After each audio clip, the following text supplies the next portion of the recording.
Today, I want to talk about a type of grief that a lot of people don't talk about after emotional abuse or narcissistic abuse or even toxic relationships.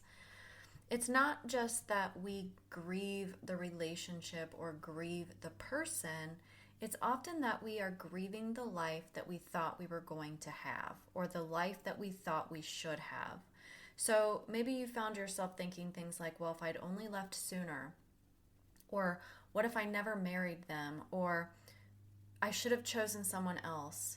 Maybe you're holding these thoughts like, I wasted the best years of my life on this person. Or maybe I'll never have another chance at love. And if you've ever found yourself thinking about these things, replaying the past, imagining these different outcomes, and wondering what your life could have been like if you'd made different choices, then this episode is going to speak to you. Because today we're going to talk about why your mind does this, what you're actually grieving, and how to stop living in the life that never happened so you can start creating the one that's still possible for you. And by the end of this episode, I really hope that you're going to leave with something that many survivors really, really need, and that is hope. Not false hope, but real hope, because healthy love and peace, connection, and joy are not reserved for everyone else but you. They're still available to you. So welcome back to the Be a Better You podcast. I am your host and subconscious reprogramming expert, Allison K. Dagny. I want to tell you my story first. So I don't know that I've ever talked about this on my podcast, but when I was married to my ex, I used to spend a lot of time imagining what life would be like if I had married someone else. Now, this was in the midst of my marriage, and I was married for 17 years. And the reason why that has nothing to do with me wanting to be with another person or being in love with other people. It was a fantasy that was happening in my mind because I was so miserable. And my mind was looking for relief and escape. So what would happen is my brain would wander into these stories about what life might look like if I was married to this person, or I wonder what it would be like to be married to that person. Sometimes I would look at people out in public and I would see like a happy couple and be like, wow, I wonder what it would feel like to be with a safe person, for someone who is really, really kind, or someone who's emotionally available. And so my brain would always go into like fantasy mode. And so maybe you've experienced this too. I would think about, what it would be like to spend time with somebody who really loved being around me and didn't make me feel like I was an inconvenience or a problem all the time. I thought about what it would feel like not to have to walk on eggshells, that, if I'd come into the house and I'd have a man there who was just ready to like swoop me up and give me a hug and ask me how my day was and just treat me like a queen. And I used to fantasize about these things, and these fantasies became coping mechanisms. Now, I also, if you read my first book, When Tears Leave Scars, I also had lots of fantasies about the death of my husband. So maybe you felt that too, right? Like where life would just be so much easier if they just weren't in it. So my brain kind of went from, wishing and hoping that I had a better life and fantasizing about what it could be like to be with somebody different who wasn't abusive. And then also thinking about, the death of my husband at the time, because that would have been way easier for me to deal with. In my brain, that's what I thought at the time. It would be easier for me if he just was not in my life. So for a few moments, right, like when I would do this, I could mentally step out of the reality that I was living in. So if you're still in a relationship and you are doing this, please know that this is very normal. When I came out with my book and started expressing these things, I can't tell you how many people reached out to me and said, oh my gosh, I've done this too, and I never could tell anyone. Well, I'm here to say it out loud. I used to do it. It used to happen to me all the time. I got stuck in these ruminating loops, thinking about having fantasy ruminations about other people, what it would be like to be in a marriage with somebody who actually cared about me. So I think a lot of you who are listening have probably done this too. And there's nothing wrong with it. This is you just trying to cope with your situation if you're still in it. Now we're going to talk about how this impacts us once we get out of the relationship as well, because that's important too. Because there can be a lot of emotional regret, there can be a lot of guilt, there can be shame, there can be a lot of these emotions after we get out that we carry with us and then end up beating ourselves up over because we feel like that we've lost the future of our lives, that we've lost an opportunity at real love, or that it was stolen from us because of the relationship that we were in before. So maybe you've even imagined old relationships with people who treated you better and thought about those people, maybe old crushes, things like that. Maybe you've even imagined a completely fictional person, right? Somebody who would finally just love you the way you've always wanted to be loved. I know a lot of women read like fantasy romance and things like that, and they can kind of get lost in that. And that's very normal. It's like an escape from reality. So what you're really craving isn't necessarily the person, it's the feeling. And I go back to this a lot because sometimes we think, oh, I really want a specific person, or I want a specific kind of relationship, or I wish that I had that. But really what we're actually wanting is the feeling of being loved, the feeling of being chosen, the feeling of being respected, adored, cared for, all of those things. So let's talk about why the brain does this, why the brain is creating these mental movies for you. And this is where we need to understand what's really happening, because your brain is not trying to torture you or keep you in these thought loops, right? So let's imagine that you're no longer in the relationship. You were like me, you were in it for a really long time, and you finally got out. Whether that was they initiated the divorce or the breakup, or you did, but you are no longer with that person. And now insert all of the pain and all of the regret. Like, oh my gosh, I should have left sooner. I shouldn't have stayed with them so long. I wasted my time and I wasted my life. And now I'm, insert however old you are, thinking that you're never going to find true love. Okay? So your brain is actually trying to help you. It's trying to soothe you. And so you might be like twisting your face up like, what? Like, how is that possible? But when you're living in pain like this and you have these deep regrets, right, your mind is naturally searching for relief. So the problem that happens here is that relief often comes in the form of fantasy. And as you know, if you've listened to this podcast before, I focus a lot on ruminating and how when we do these overthinking, that can come in the form of fantasy, okay? So your brain starts to create alternative timelines. What if I had married someone else? What if I had left sooner? What if I had never met them? What if I had made different choices, right? So your brain is going back to kind of resolve the problem for you. It's going back to the past and thinking, oh, you know, this could have been a different outcome had I made different choices. And yeah, that's true. However, we can't go back in time. We don't have a time machine, right? So I'm going to help you process this so that you don't carry these things and you're not like carrying around this guilt and regret for the choices that you made or didn't make, for what someone else did to you. Okay? So the reason that doing this actually feels good to us is because we actually don't have to deal with reality. So if we go back to all the what ifs, and maybe if I had married this person or married that person or never met them, didn't go on the second, I think about that a lot. Like, what if I had never gone on that first date with my ex?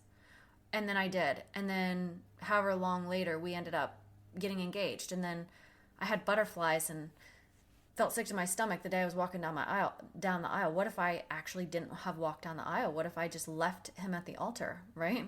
I didn't do that. What if I had made a different choice, right? The outcome of my life would be different. But when we get into these fantasies about like the past and the choices and like beating ourselves up for it, that's because we don't have to deal with reality, right? We can just live in the fantasy land, okay? But fantasy, like the fantasy version, is not getting conflict. It's not, you're not getting sick there. You're not getting disappointed there. There's no baggage in there. There's no bills to pay in the fantasy, right? It's just the thing that makes you feel better. Like you're creating this almost like perfect story that will make you feel better. And it's not really there to be honest with you and tell you the truth. It just keeps you, it's like a coping strategy, right? So instead of dealing with the feelings of guilt and regret or shame or embarrassment or whatever that might be, we think about all the what ifs. Had I done this differently? Had I done that differently? So I don't have to really face myself or face the reality. And this happens to a lot of women. We get out of an abusive relationship, we start healing, and then maybe we hit a brick wall or we get stuck. And then we find that we are grieving, essentially grieving a loss. And then the way to get through that, instead of actually grieving it, is we fantasize about the what ifs or what could have been. So the grief part, that's what I really want to talk about here. So when I had finally gotten out of my abusive marriage, I actually did expect to grieve the relationship because I went into therapy right away. But what I didn't think about was grieving the years that I lost and grieving the person that I could have been had I not been with my ex, and grieving all the opportunities that I missed and the experiences that I missed. And I actually was grieving the idea of having a healthy marriage during my younger years because I had spent so much time being miserable and not in a healthy marriage that, this idea of like seeing other people have this healthy relationship in their marriage and all of this stuff, it's like, it's kind of hard for me to even think about right now because it's like, it's very far removed from me, but I did have this like,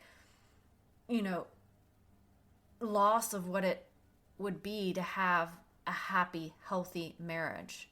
I was also grieving that I'd spent so much time in survival mode that I wasn't able to be the best parent that I could for my kids, right? So because of the stress that I was under and all of the survival modes that I had adapted kept me from actually being the best mom that I could be. So that was part of my grieving too.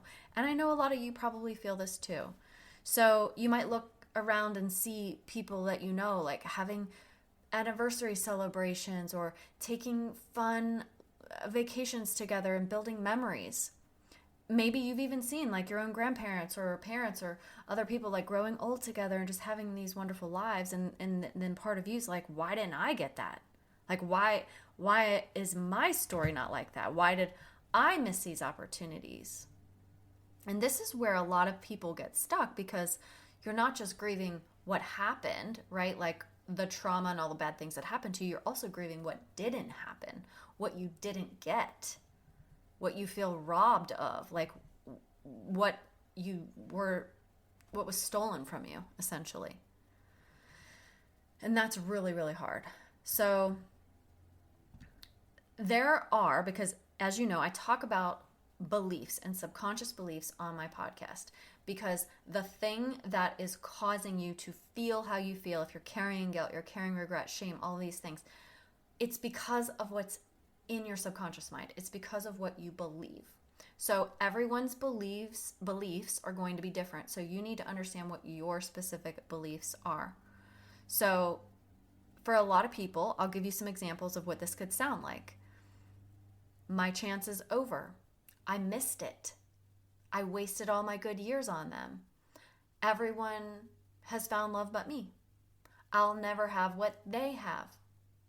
So you might have other things, but these are very common ones. The thing I want you to do is start to challenge these beliefs because a belief is just a thought, right? It's not necessarily true. It's just something that you have carried and put your focus on, and then your brain starts to believe it more and more.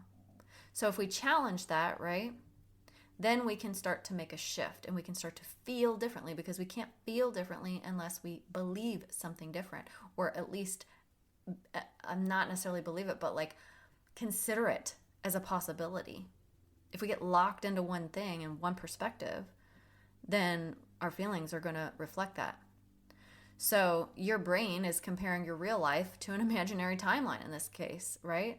It's saying this is where I'm at now, And then it's comparing it to what you didn't have or wanted or fantasized about or believe you should have. So comparing that reality to fantasy is always going to leave you feel lost. So one of the hardest lessons from my healing journey was accepting that I could not go back and rewrite my story. I could not reclaim those years. I could not go back in time and be a better mom. I could not go back in time and not go on that first date. I could not leave him at the altar. Like, it already happened. I could not choose a different path. This is very hard for people because it's like, I should have, it could have been different. If I had just made a different choice, right? I could not become the person that I wanted to become because I was locked into my past, right? And there's nothing that I can do to change that. At this point, all I can do is move forward and change how I operate going forward. So healing for me was not about getting my old life back anymore. It was not about trying to change the past or beating myself up for the choices that I made. It was about building a new life. I'm here now. What can I do now? How can I move forward now? So holding on to these old things from the past, the reason people do this is because it gives them something.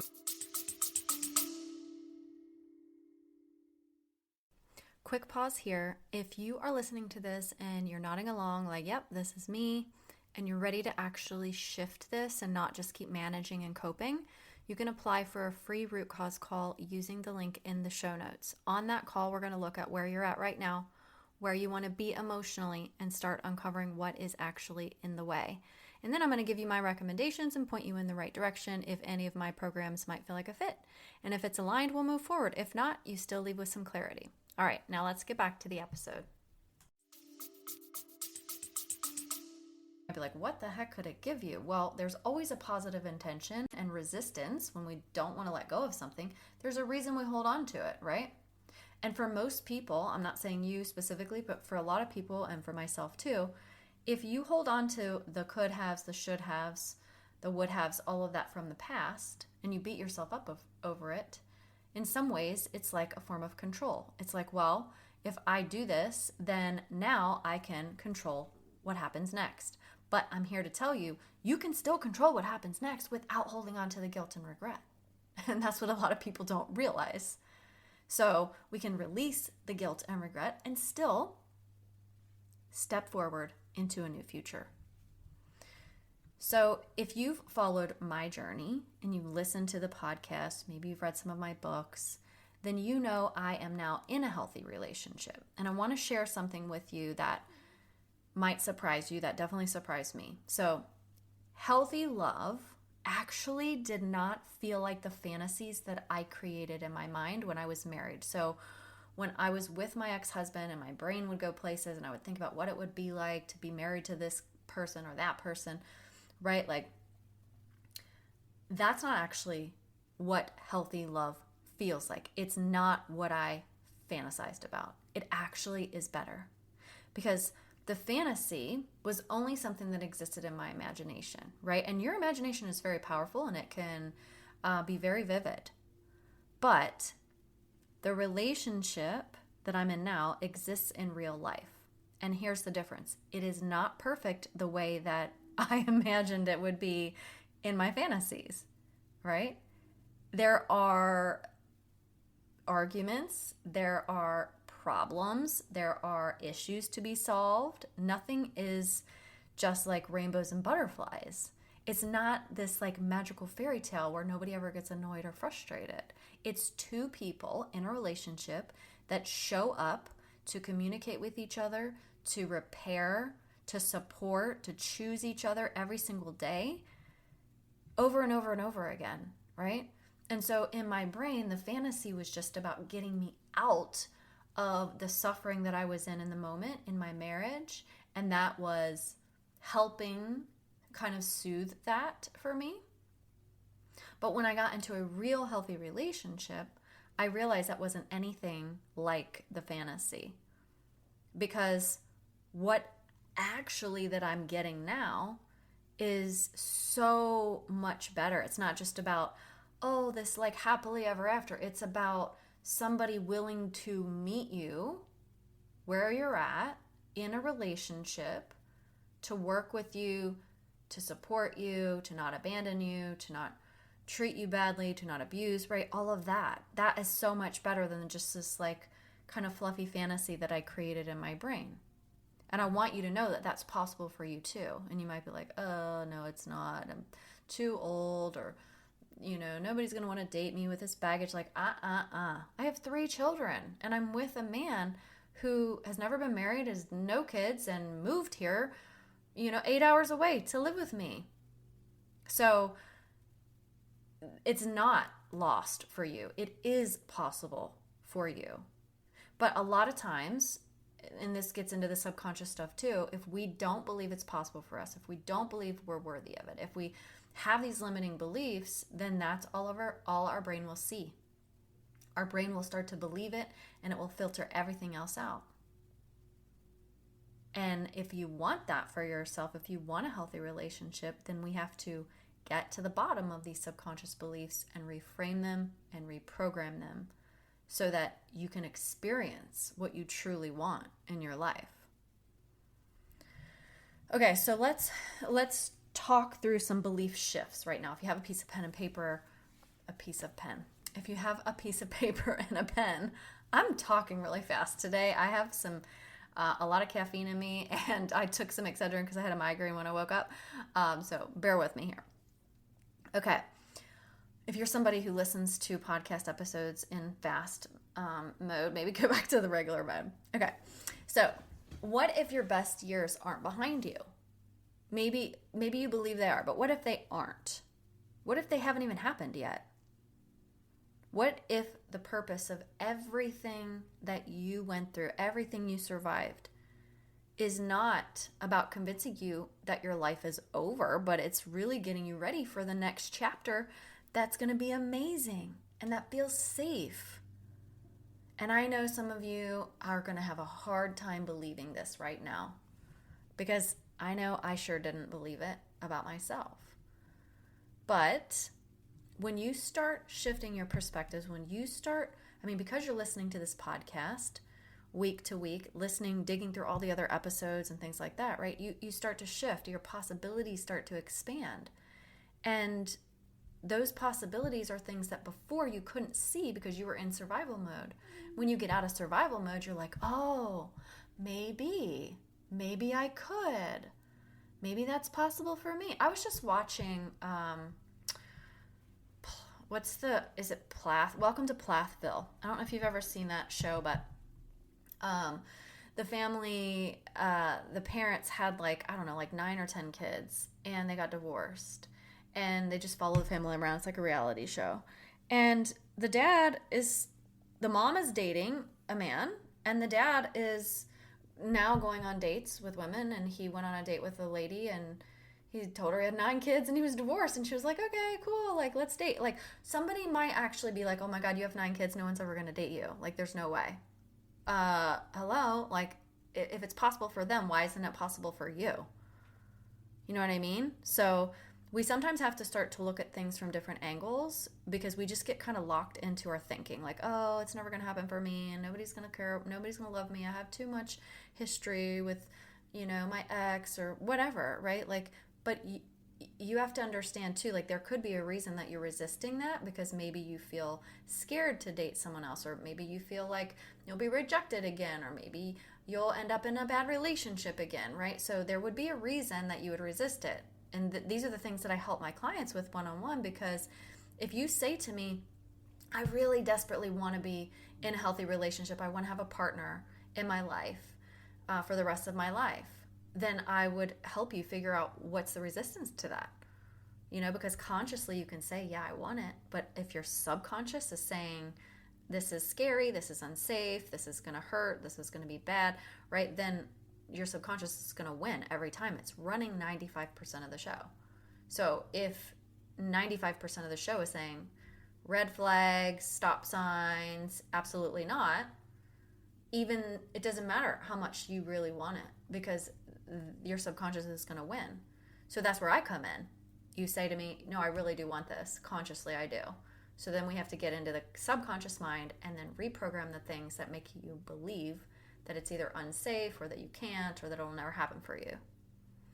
So if you're listening to this and you're realizing that you are not just grieving your ex or the life that you had, but you're grieving the actual years that you lost or the time, right? Or the possibilities that could have been. Like, oh man, if I hadn't been under so much abuse and stress, like I could have been amazing at writing this book, or I could have started that business, or I could have done so many more things with my life, right? And that's actually, these are the things that we often grieve, right? A lot of people, oh, you have to grieve in a divorce. And like, yeah, you do. But there's a lot of things that we're grieving that most people don't even think about. Maybe it's that version of your life that you thought you'd have, right? You enter into a marriage thinking it's going to be a happy ever after marriage. And then, hello, it's not. And then you're like, oh my gosh, I was supposed to have this great life and look what happened. Maybe you blame yourself for some, maybe you blame your abuser. Either way, like there's a lot of things to unpack there. So, but this is the kind of thing I can help you uncover when I do my root cause assessments and these action plan sessions that I do, which you can get from my website. You have to apply for that, but it's free. So just go in and put your answers in, and then I'll get back to you if it seems like that you would be a good fit for that. It kind of depends on where you're at in the healing journey and things like that. But the thing is, most people think that they're stuck, right? They're stuck on the relationship from the past and things like that. But really, underneath, it's so much deeper than this. It is just these wounds that keep you trapped, ruminating, regretful, sad, all of the stuff. It's like, you've already been through enough. You've already been through enough of that. So why now, once you're out of it, are we still suffering? That's not okay. This is why I help people, because you deserve to be happy. You deserve to have a great life. You deserve to have someone who truly loves you and cares about you. And there's only one reason that you don't have it yet. And that one reason is your subconscious mind. It is literally trying to keep you in the same place. A lot of times it's because it's familiar. It's familiar to you. And so usually there's so many beliefs that are, sometimes my clients are like wide-eyed when I'm taking notes in our sessions. I'm like, here's all your beliefs. And then I tell them. But it's good too, because without knowing what they are, you can't change them, right? It's like getting into a computer. If you know what the program is in the computer and you need to change it because it's not operating right, if you can find out what that code is, then we can rewrite the code and we can change it in you. And that's essentially what we're doing. We're rewriting the code so that you can behave differently, so that you can think differently, so that you can feel differently. And you can apply for that in the show notes if you want to do one of those root cause assessments and action plan sessions with me. Okay, so just as a recap, we talked about this hidden form of grief that many survivors carry once they get out of an emotionally abusive relationship or toxic relationship. And it's a lot of times grieving the life that you thought you were going to have. And right, like I explained how when I was in the relationship, I had these like fantasies about being with somebody who would treat me well, because I was so sad and I was just so upset all the time. I was just miserable. And a lot of times after the relationship, those kinds of fantasy thoughts still come in. We're like, oh, I should have had this. I should have had that. It should have been different, right?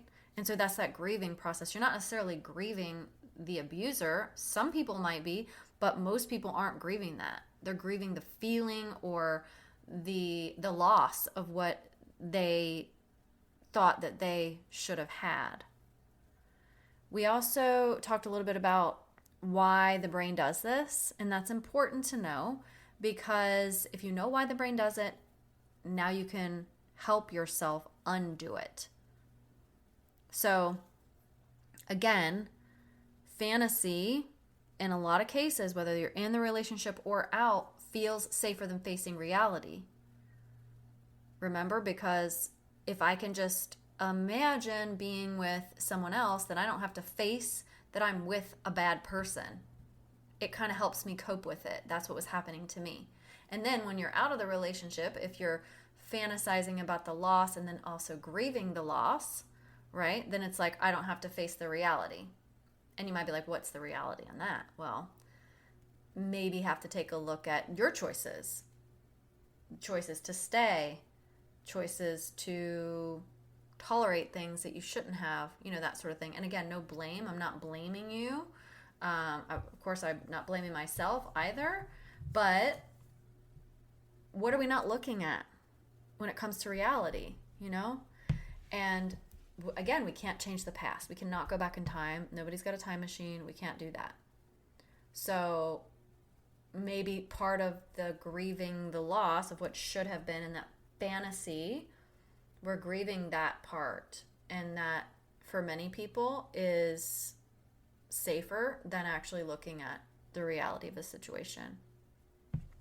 And most importantly, remember, your life is not over yet. You're here, you're listening. You still have life to live. So your story is not over. Your story could actually be just beginning, right? I love that I can share my story with you to give you some hope and let you know that it's possible for you too. I've written books. I've written 3 books. I am a coach. I have a podcast. I have courses. I have trainings. I have all these things that I'm doing. I could never have done this. Never have done this while I was still with my abuser. In fact, I wrote a book while I was still married to him and he refused to read it. So it's sitting in a drawer right now. So maybe your story is just beginning. All right. Thanks for spending time with me today.